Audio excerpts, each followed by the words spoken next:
every time. Let me see this sexy ladies that you get now. Every time. Broke out. Every time. Stress free, at this good are free. Every time. Get lips, give him a baby. Every time. Namotagumba idisita. No problems, tagumba madiba. Every time, puts on the pen, no matter what. Fanya manija, lion like a pita. Shika jotangita. How do we say cash lips? Baby, shaka waka pi wana mama. Danda you make Mr. Mama. Bikini ra waka pekara parate mama. Une inatanga kukakama. Inatanga kuseka pa watanga kutoka sakaramba ukitoka ula kuno. Baby andi seko feka ndiwe uri kusheka meno jonda fila pa wasita chuno. Let's get it us.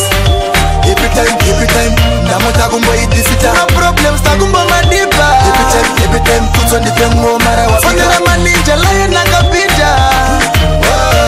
A real dumb galis, Canada, shika jotangita. How do we say cash lips? Kana uni ya kweri mwale, tu singete kukwereta. Wasa black, blow. Uni real dumb galis, no pre, no man. Wasa black, blow. Natanga kuspenda shotaka shanda. Fanya yata tenda manyeru kenata wanda. Matatoro na don kalo kulandan. Asi usa kangan wache yampi na fantan. Mudu wese is stress free. Every time, namota gumbo idisita. No problems, tagumbo madiba. Every time, puts on the pen, no matter what. Fanya manija, lion like a pita. A real dumb galis, Canada, shika jotangita.